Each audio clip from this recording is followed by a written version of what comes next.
So I got the bulk of this story from an online journal. I should clarify that it isn't mine, so there may be elements that could benefit from some sober and rational explanation, and won't always be able to offer that. My name's Jason, friends call me Jace. The journal in question belonged to a friend of mine, or rather, someone that used to be a friend of mine. It was on a public journalism website, which many of you will know of. Perhaps you're even a member of yourself. I'd forgotten all about it, to tell you the truth.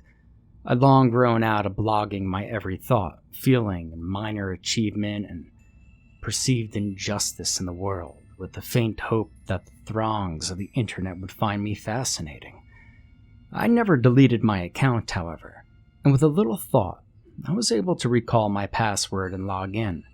After a quick browse through my old entries, rolling my eyes and chuckling and thanking Christ I wasn't that ranting teenager anymore, I decided to check on the journals of a few of my old friends. Most were inactive accounts or had simply not been updated in years.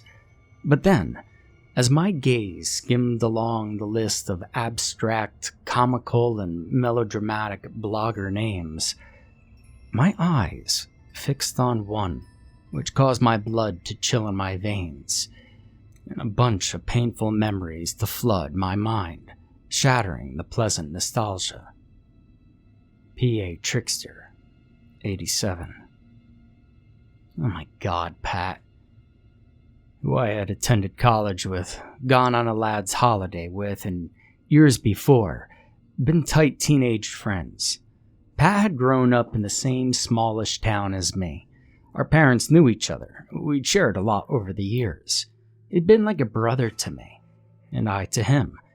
We'd have promised to always been there for each other, if saying something like that hadn't been suicide for masculinity. But I'd always felt it as an unspoken understanding. Thinking back at our time together at college, we worked well together. I was what you would call sensible, a little reserved, but also more level-headed than Pat. I tended to be the one with a job and a handle on our plans for the weekend. He was just about living life, really outgoing, but not obnoxious with it. The kind of guy always at the center of the fun, but still pretty intelligent. He joked that he was studying history of literature and weed. He was usually in a group of people he was making laugh by acting like a clown. I'm sure you know the type of guy. And hell, he had a lot of friends, guy friends and girlfriends. And, well, yeah, the girlfriends. He was in and out of relationships more times than I could remember. It was generally minimal drama, some of the relationships barely reaching a full week. He insisted to me that he always ended things with a genuine, let's be friends, yeah? But the girls rarely took him up on this offer. So one night we were just chilling in his dorm room, doing a little bit of smoking and perhaps more than a little drinking. And he confided in me his sincerest desire to find the right girl and settle down. I snorted my disbelief and said, yeah, I'm sure. Glancing over at his door where a petite brunette in a very short denim skirt and almost see-through t-shirt had exited a few hours ago when I arrived. But he sat up and continued, "Nah, seriously, man. You know, I know there's been a lot of girls." He grinned at this point and glanced at his phone out of the corner of his eye, clearly expecting a text from another girl at some point that night. But it's just because, I'm a passionate person, If I meet a girl I like, I want her to be my girlfriend. Right there, right now. If it doesn't work out, well, I'll worry about that later. Cross that bridge when it comes to it, He took another drink. Seriously, though. If I met the right kind of girl, all bets would be off. That would be me, sorting it all out. No more messing around, no more cheating. You gotta make a real go of it, Treat her like a princess, with respect. That's what love is, man. Yeah, I know, I said, considering his words. I just want to ask you one thing. Yeah, sure, shoot. When the fuck did you start reading Cosmo magazine? I grinned broadly, still slouched on his couch. I raised my arm a little too slowly to deflect the empty beer can thrown at my head. We both laughed. Thinking about those days gives me a strange feeling in my chest. A sort of tight numbness where my ribs feel constricted, but my heart beats stronger than ever. It's kind of bittersweet, remembering my old friend and the time before. Well, before everything just went crazy. Looking at his online journal, I see it's set to private, viewable only by his friends. To my knowledge, that means me and maybe only 2 or 3 other people. I scroll through his entries until I see a significant date gap. One entry, titled something about summer break, dating from somewhere in the middle of high school, and has a gap after it of nearly 6 years, and is simply followed by an entry titled simply, Day 1 Sunday. I've read the story I'm about to share with you, possibly 100 times over. It doesn't get any easier, but to make the situation clearer to you, I will include my own notes between some of the entries, to provide context and, later on, connection to reality. None of the entries had any comments, seemingly never being read after publishing, as if Pat was just posting his desperate story into the void. Day 1, Sunday. Dear Diary, feels kind of weird. I haven't been on here in so long, not since I was a teenager. Well, where to begin catching you up?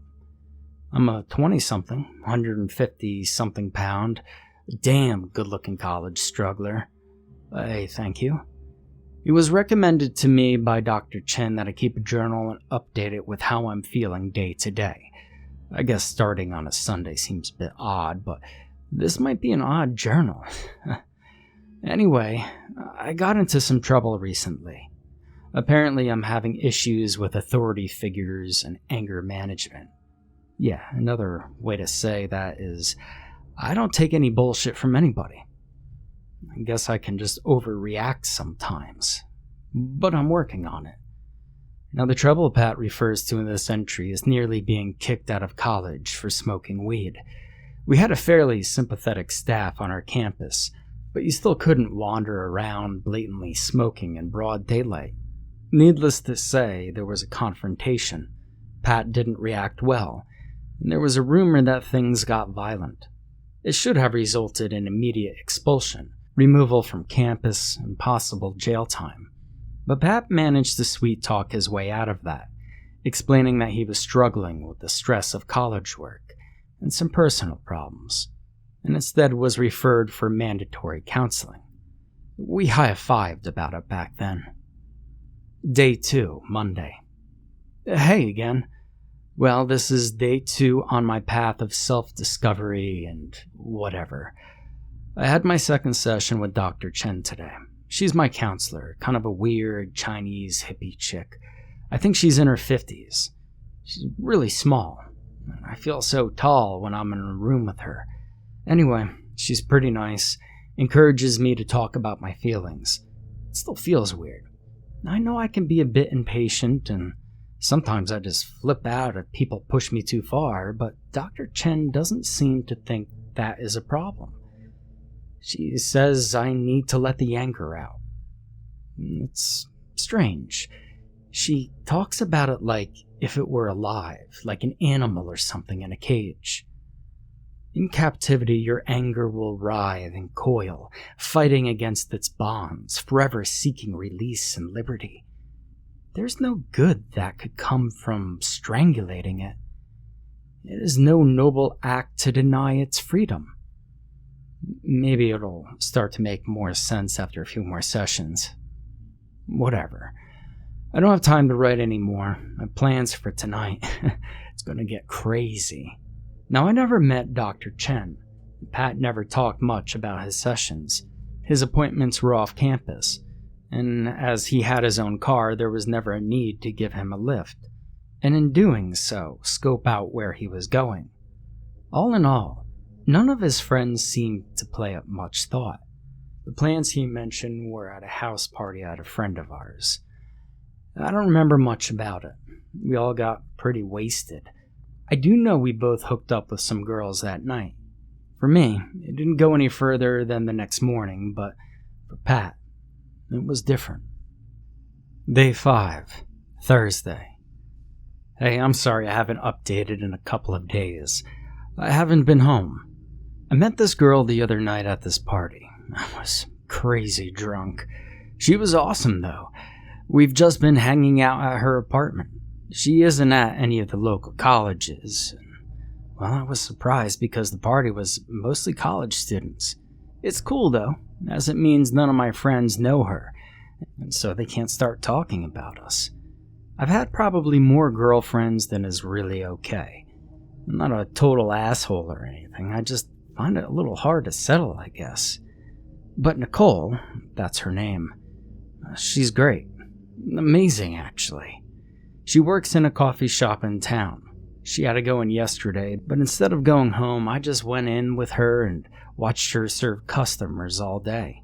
She's tall, but not too tall. Slim and sort of tan, but not in a fake way. She has long, dark brown hair that feels like cool liquid to run your fingers through. And she has the most beautiful face with big hazel eyes. Part of me just wants to take her out just to show her off to everyone. But another part of me wants to hide her away from the world, so I don't have to share her. Now let me just say this about that. I'd say the second part of his mind won over in the end. Me and the rest of Pat's friends never got to meet Nicole more than once. From that day on, we all began seeing less and less of Pat. He was always at his new girlfriend's house, or at his appointments, dozing through class, or on the rare occasion he was in his dorm, he was unconscious, sleeping the sleep of the dead. Day 6, Friday. See? I'm doing my best to update daily like Dr. Chen said. She didn't seem pissed that I missed a few appointments. That's good because I was kind of worried I'd be in some sort of trouble. She just seemed interested to hear about Nicole. I must have talked about her for nearly the whole session. I had to stop myself a couple of times because I started talking kind of fast. Man, I feel pumped full of adrenaline. I told her that Nicole wears a braided bracelet around her ankle, just like the ones Dr. Chen has on her tiny wrists. She smiled and said that they were good luck or something. More encouragement to update journal. Will do. I am doing. You see? Day 7, Saturday. I called Nicole today. She was in work and couldn't talk. No problem. I went to the coffee shop and waited for her lunch break. We drank coffee and talked. She really is great. We had the same taste in music and movies, and, well, most things. I felt ready to tell her about my appointments with Dr. Chen, reassuring her I'm not dangerous or anything, I just did a stupid thing. She was so understanding. I felt like a huge weight was lifted off my shoulder when she smiled her beautiful smile at me and said she looked for a counselor herself after a car accident a couple of years ago and thinks counseling is really helpful, but that she's never heard of Dr. Chen. Turns out she's into some alternative therapies too. Whatever, it's cool. Day 6, Sunday. Spent the day with Nicole. Was supposed to work on a college assignment. Whatever. Nicole is more important to me right now. We shared a lot. I explained a bit about my frustration issues and some of the angry outbursts. She seems cool with it, so she's awesome. She gave me this little clay creature thing. Now I called it a gargoyle and she said it's actually called a grotesque.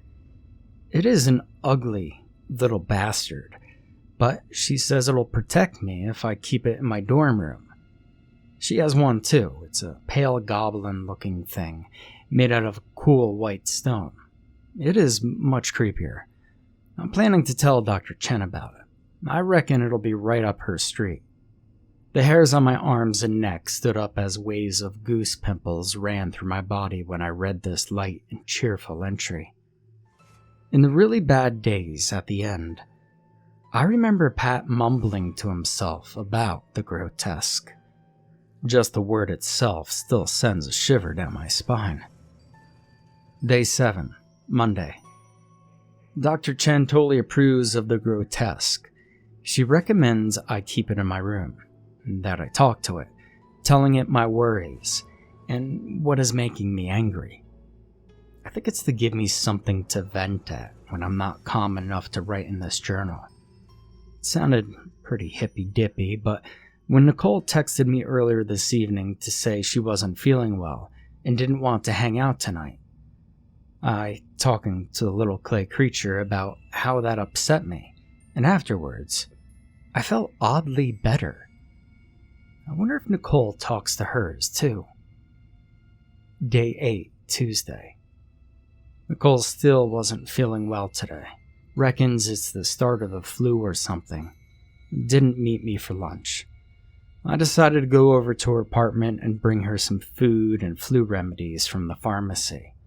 I don't mind, it's just getting to see her is enough for me. In the supermarket, I took much longer than I normally would, agonizing over which juice she might prefer and what would be the best soup to bring her. It felt so important to get everything perfect, because she is perfect. When I got to her building, I almost sprinted up the stairs to her 4th floor apartment. I had butterflies in my stomach waiting at the door. She answered wearing a dressing gown. Her eyes looked a little watery, and her nose was chapped a little red from tissues. But she still looked amazing. She said she didn't want to kiss me in case I caught her flu.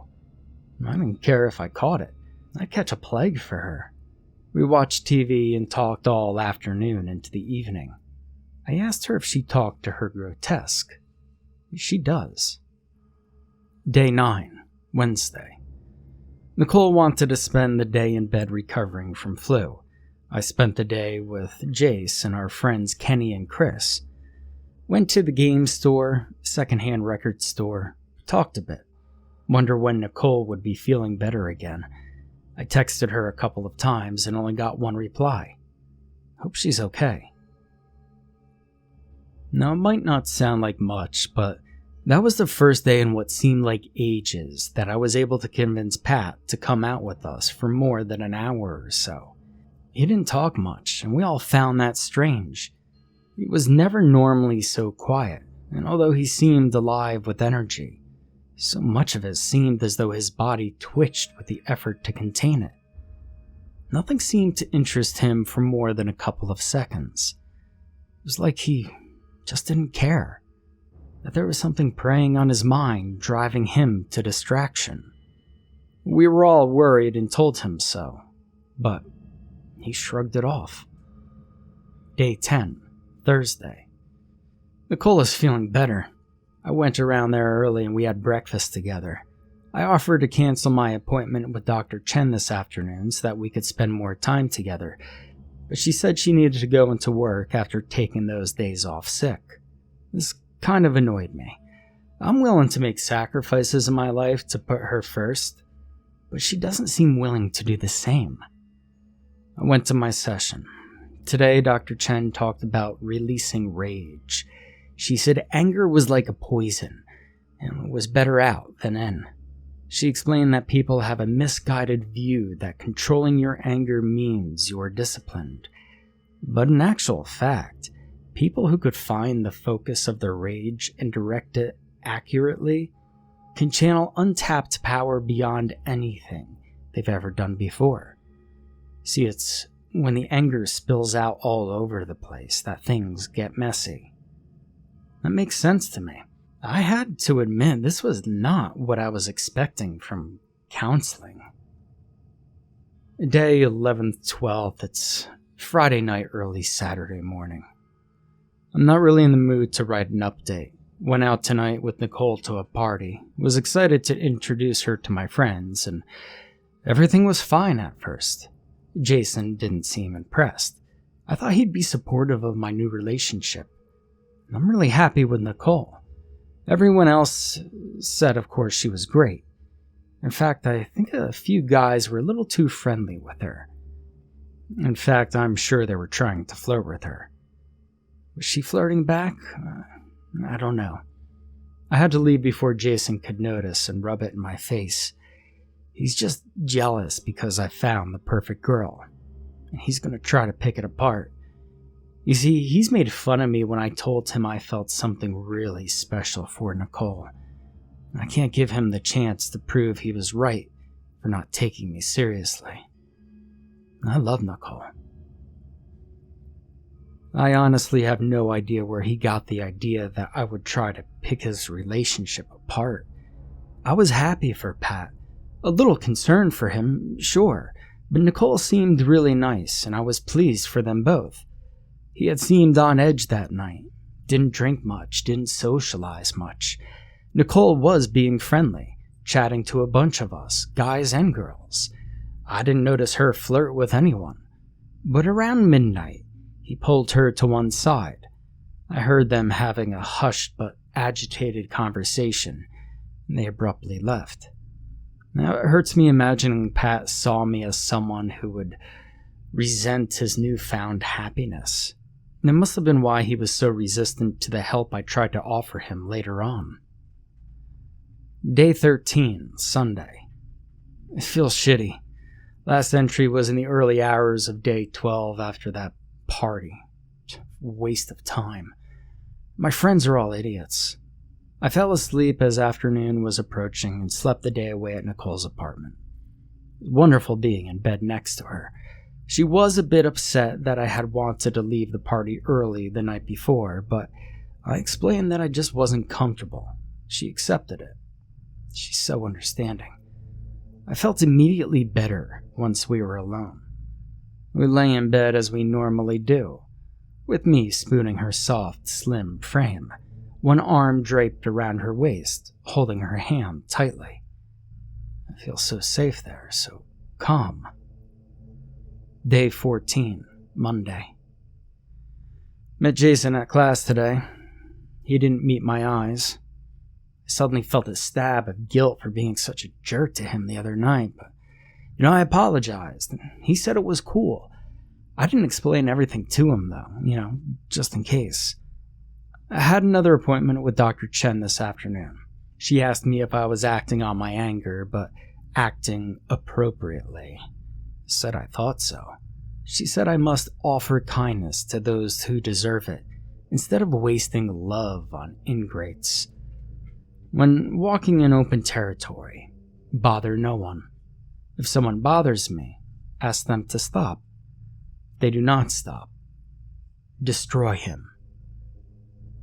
It was strange advice. Kind of makes sense, though. Day 15, Tuesday. I can't stand living in the dorms anymore. The constant noise of the other people's music, their footsteps, muffled conversation reverberating throughout the walls. It's driving me crazy. See, I can't switch it off anymore. There's no silence. There's no peace to be had anywhere in these buildings. Anyway, I've been talking to my Grotesque. I've named him Chen after Dr. Chen, and it really seems to help to have a face to vent to, even if it's an ugly one. I think I'm going to ask Nicole if I could stay with her for a while. Day 16, Wednesday. I stayed last night with Nicole. It was great. I feel so comfortable around her. I feel like there's this wire coil wound tightly in my chest all the time. But I'm with her. It unwinds and I can relax. I didn't bring little Chen with me. He's still on the shelf in my dorm room. I've heard Nicole whispering to her little goblin creatures sometimes. It's actually pretty cute. The whispering, not the grotesque. Unlike the one she gave me, which looks like a cartoon gnome, hers is truly hideous. Actually quite scary despite its tiny size. It has this wide, flat head and lantern jaw, bristling with what look like a row of shark's teeth. Its body is gaunt and elongated, arched into an awkward crouch. It has no nose, and all of its skin is smooth and white. Wait, what the hell am I talking about? Skin? I mean to say what it is made out of is entirely white, apart from its eyes. They're small and beady and totally black. I don't know how she could take comfort from that, but she seems to tell it everything. Now, we didn't see Pat for several days from this point on. I'll just paste his entries as I read them, as there's no further explanation on the next few days that I can offer, and for that I do apologize. Day 17, Thursday. I got a text from my friend Jessica this morning. Nicole saw it on my phone and asked who Jessica was. Well, not asked. She demanded. I explained that Jessica was just a friend and she wanted to know how I was because I've been missing quite a few classes recently. I don't know if Nicole believed me or not. See, I'm hurt, genuinely. I don't know why she would mistrust me. I mean, haven't I give her every reason to have faith in my feelings for her? I talked to Dr. Chen about it at my session this afternoon. She says being quick to suspicion can be a sign of a guilty conscience. Could Nicole have something to hide, perhaps? Day 18, Friday. I'm positive now. I really am. You see, Nicole isn't being entirely honest with me. I don't even know if she shares my feelings. She has been less and less talkative, sort of irritable. I asked her if it was her time of the month, and she told me not to be so fucking sexist. Man, I don't know what her problem is. She's been talking to her Grotesque again and texting on her phone a lot. She gives me a dirty look when I look at my phone. I think she might be cheating on me. You see, I walked into her living room earlier this evening, and she closed the windows on her laptop really quickly. I think she's hiding something. Day 19, Saturday. I had to go to a catch-up class today because I've been missing so many lectures. I woke up this morning feeling heavy. I didn't sleep well. My dreams are chaotic. It's a lunatic showreel of discordant sounds and images. I seem to expel more energy asleep than awake.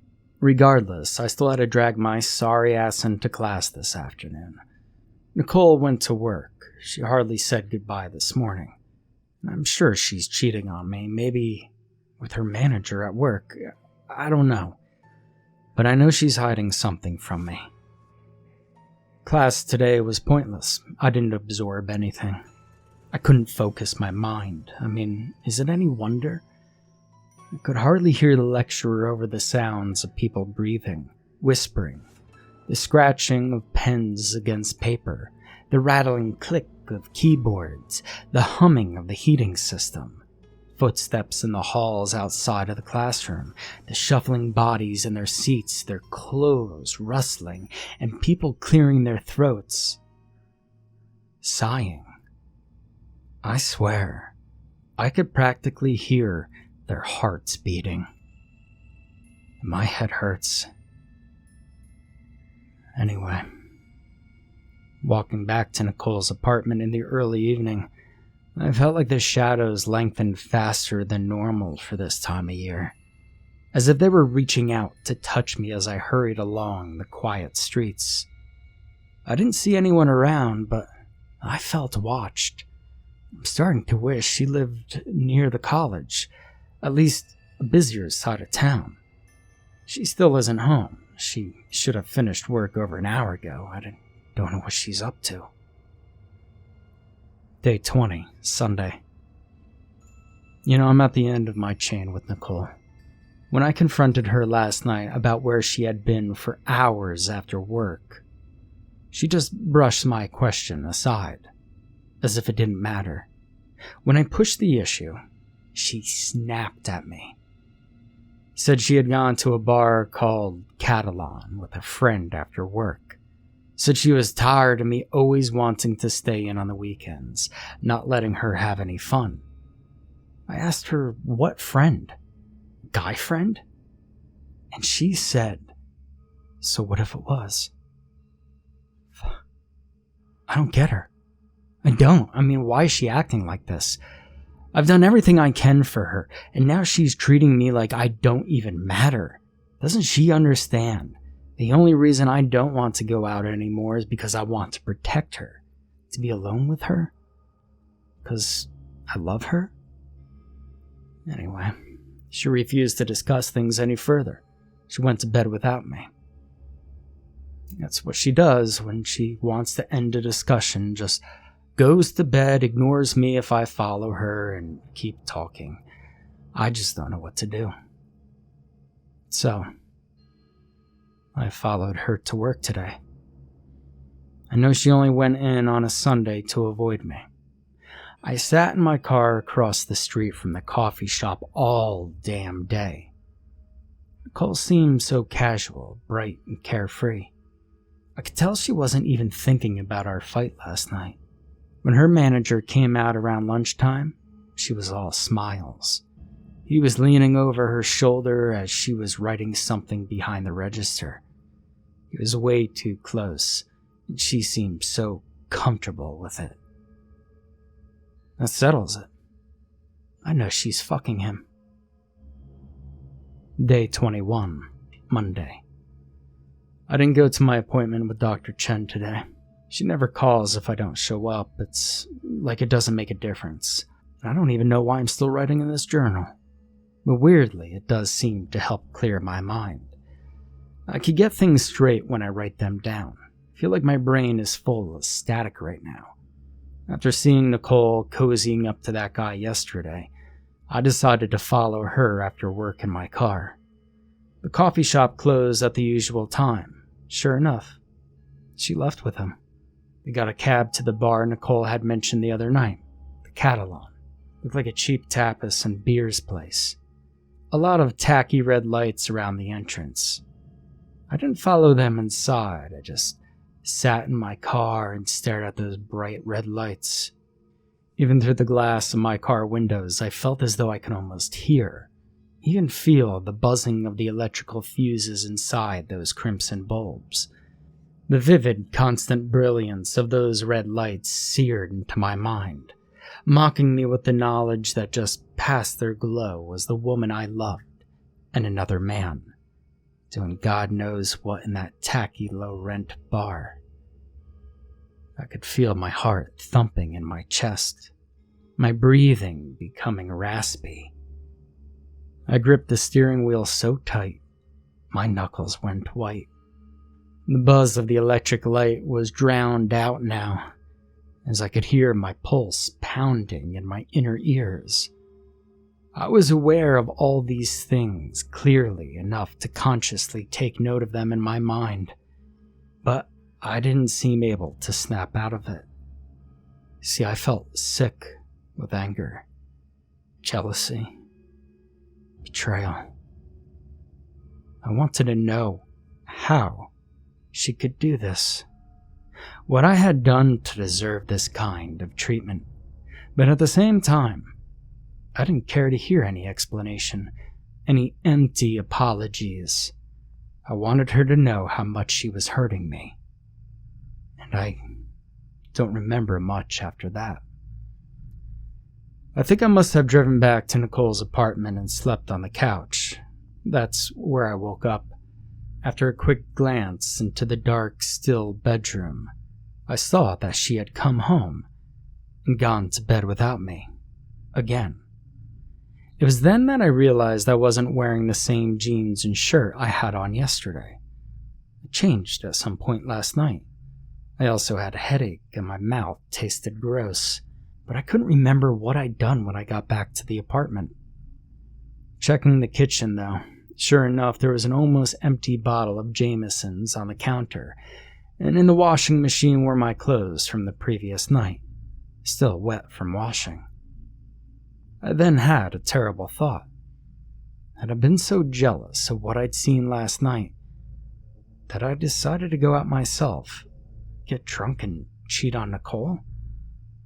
I remember a while back when I cheated on this girl I'd been dating. We hadn't had anything special, but I still wanted to avoid the drama of getting caught.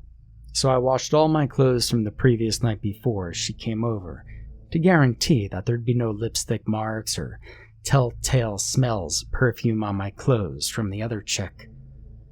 I went to the bathroom to take a piss and brush the rank taste of the night before out of my mouth.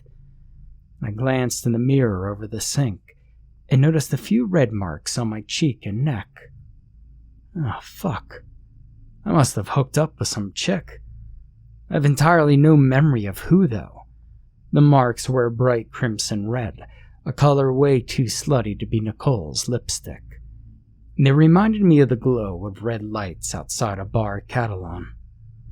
My whole mind seems to be filled with the red right now. Hurts my head. I'm pretty sure Nicole found out what I did last night, and that's why she's ignoring me. Ah, fuck. Day 22. Tuesday. Jace called me this morning and insisted I come out and meet him. I didn't want to, but Nicole still isn't speaking to me. She's just laying in bed and wouldn't even respond when I tried to talk to her. Her little grotesque figurine isn't on the dresser where it normally is. She must have taken it to bed with her. I think she really is upset with me. If she's figured out that I cheated on her, I'm not surprised. I mean, how could I have been such a moron? Anyway, I couldn't stand sitting in the apartment in silence. TV hurts my head and I can't concentrate enough to make a start on any of the huge pile of neglected college work I've left sitting on the coffee table. So I met up with Jace. None of our friends were there, which I was kind of grateful about. Jace kept giving me weird, freaky looks out of the corner of his eye, like he expected me to burst into flames or something. He seemed totally on edge around me. I don't get it. See, I tried to explain a little about what was going on, but he didn't seem to follow any of what I was telling him, even though I'm sure I was explaining it as clearly as possible. It was like we were talking in a different language. After a couple of hours, he just said he had to get back to his dorm. He had an assignment to do, but insisted that if I needed to talk again, I just had to text or call. Sure, Jace. I'll call if I need to talk to someone who will just give me creeped out looks and hardly respond to me. Yeah, thanks a lot. Now, here I feel the need to jump in again and provide a little dose of reality. I remember that day with Pat as clear as crystal. I should, too. It was the last time him and I spent any time together. I did not think I was acting strangely toward him. If I was, I am sincerely sorry that it made him feel like he couldn't talk to me. But you need to understand something. He was rambling gibberish. Most of what he said was just broken sentences, paranoia and resentment leaking through between the nonsense. He was jumpy, and, well, that made me jumpy. He wouldn't maintain eye contact, and when I was talking to him, he'd appear to be listening and then suddenly whirl around to stare behind him, and you'd realize he'd actually been totally ignoring you, listening out for something. So, eventually I couldn't take it anymore. I made my excuse, and I left. I really meant it, though, when I told him to call or text. And of course, he never did. Day 23, Wednesday. I'm starting to feel like this journal is the only place I could talk about what is going on in my life. I don't feel safe talking to anyone. Not my friends, not Dr. Chen. Decided not to return to my sessions with her. It was after I started that so-called counseling that all the shit started to happen.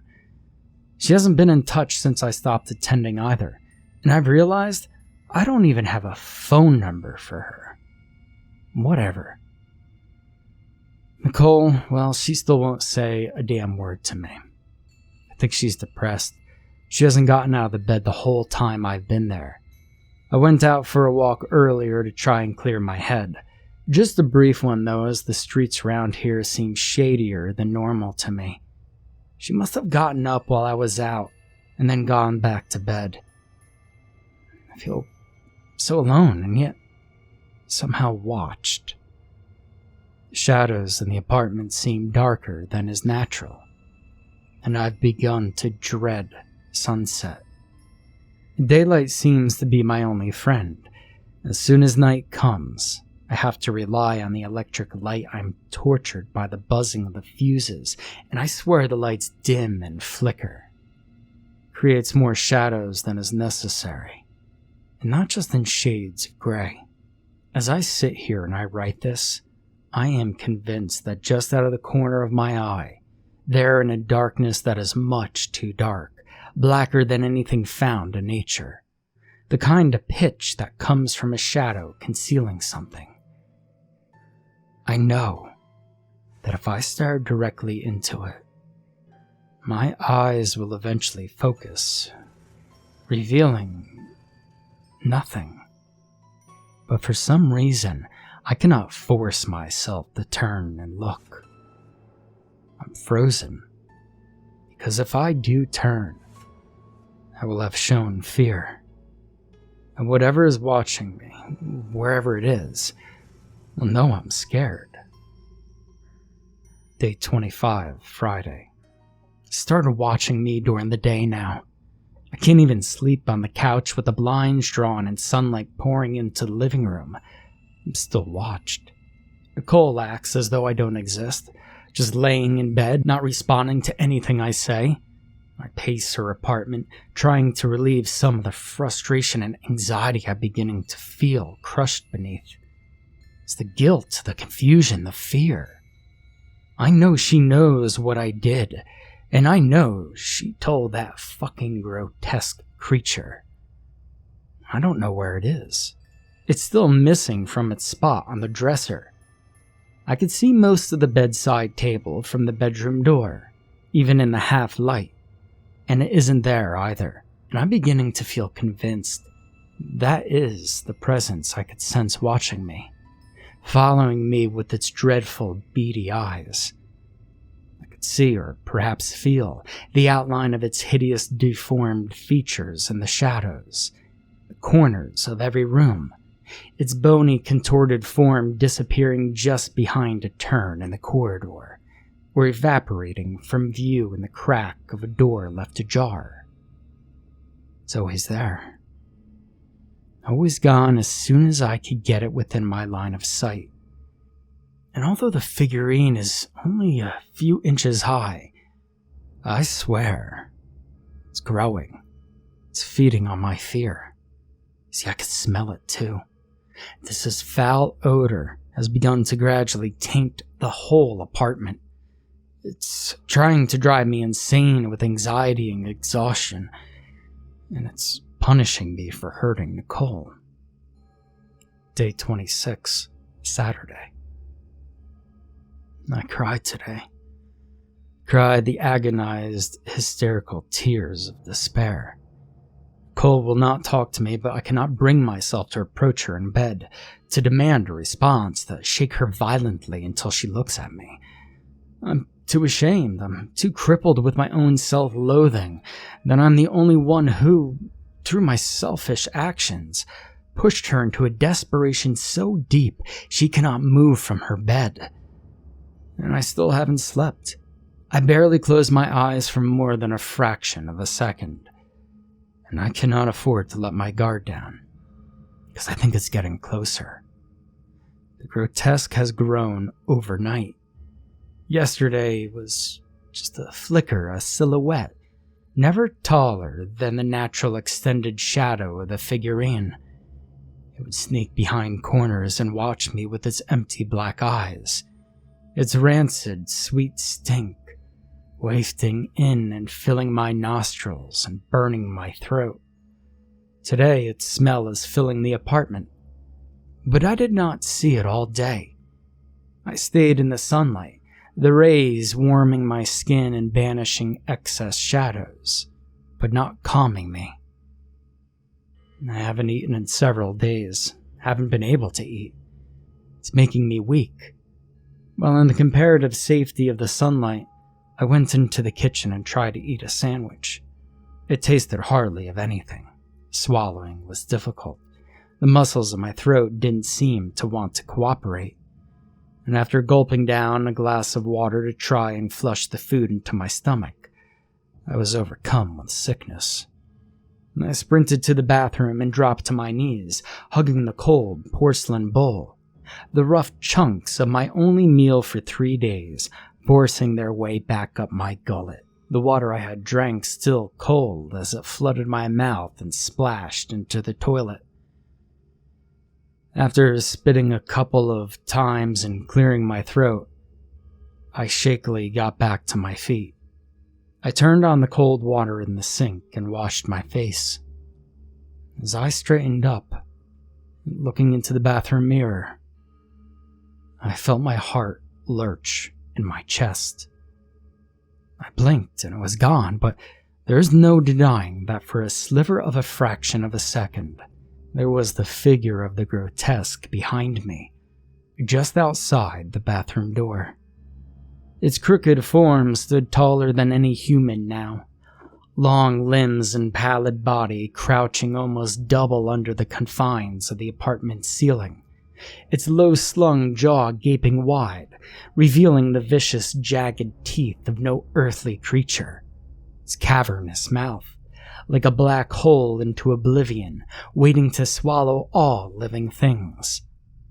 It seemed almost eyeless, only 2 slightly shining points in its huge, warped, waxy head. No iris or pupils to follow, but there was no question that it was staring directly at me.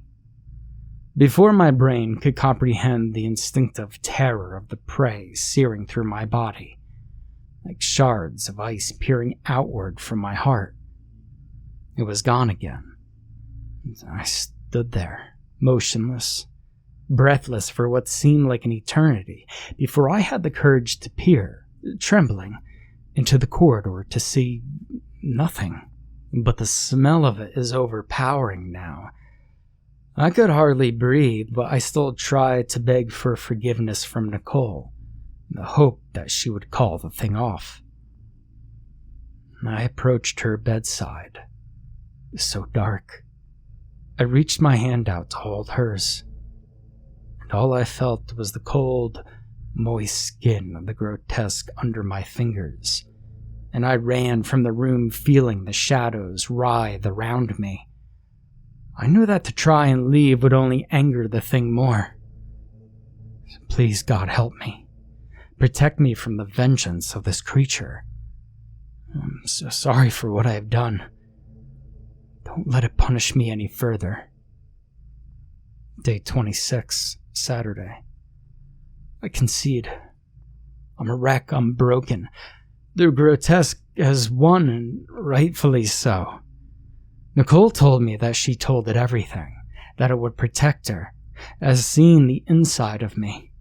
Its hollow eyes have violated my very soul, and it has found me unworthy of her. I'm doomed by my own actions, and it will never let me leave. She will not leave her bed, and I cannot leave this apartment, even if someone comes to find us. I am beyond any help now. That was the last entry posted in the journal. From the day on it, I could see that it was 6 days before the police eventually broke down the door to Nicole's apartment. A neighbor had complained of a foul smell seeping through the door and through the walls, and her manager at the coffee shop, who she was clearly friendly with, began asking in the building if anyone knew where she was, and eventually someone called the police. Pat's parents were called, obviously, and they called me, I suppose, for moral support, as we had been best friends, and we visited him in the hospital. The police said that upon forcing the door of the apartment, they had been hit a wave of sickening putrid air, and that they had found Pat curled up in the corner of the living room, unwashed and half-starved, every light in the apartment switched on, He was mumbling to himself, his eyes wide and roaming around the walls, seemingly unaware of the police intrusion, until they tried to help him to his feet, whereupon he began thrashing wildly, screaming, not to be punished. This had confused them at first. That is, until they continued their sweep of the apartment and entered the bedroom, which was obvious was the source of the horrific and overpowering smell, swinging the door inward as a massive cloud of flies were disturbed and filled the air, landing on the walls and ceiling, forming pulsating black shadows. Approaching the bed, they saw what appeared to be a figure asleep, until someone switched on the overhead light. It was Nicole, at an advanced stage of decomposition, her flesh near liquefied and saturating the bedsheets. Her dark brown hair was a tangled mess spread over the pillow, swept back to reveal the obvious case of death. Blunt force trauma to the skull. The entire right side of her head caved in, with what appeared to be a small but heavy white stone figurine. She had apparently put up something of a fight, as her fingernails were split from clawing at her attacker.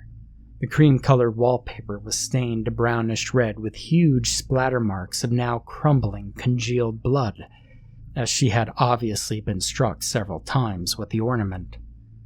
Pat was immediately arrested and taken directly to the hospital.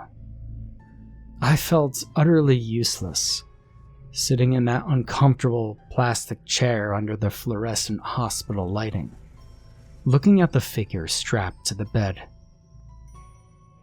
I didn't recognize him. I could hardly understand a word he said.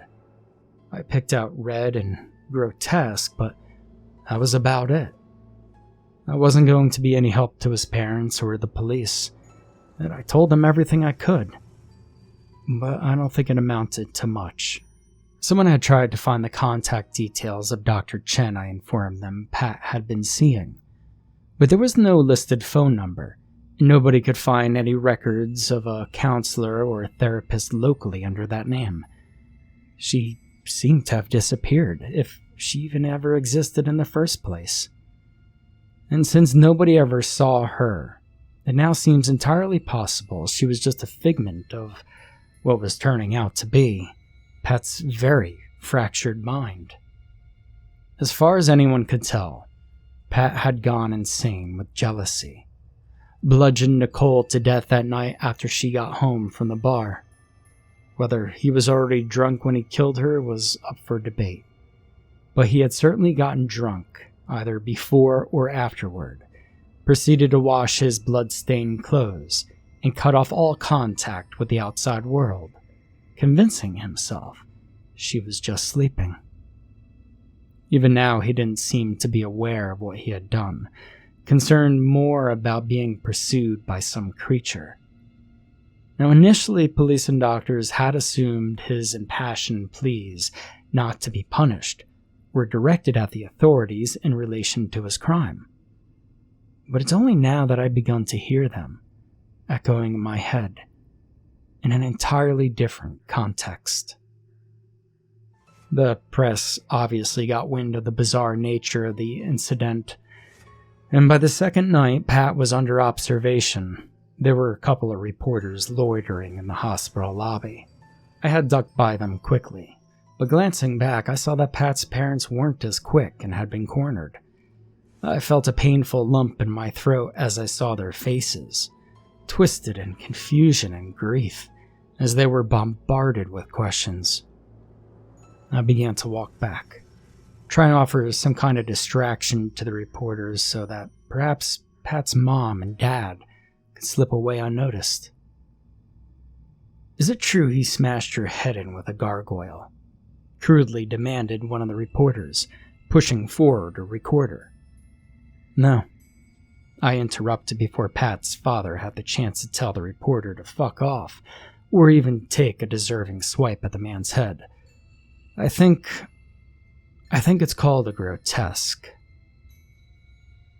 Now, to my knowledge, The object is still sitting in an evidence locker somewhere, though I know it had no power itself. I can't help but take some comfort in the knowledge that it's locked away forever.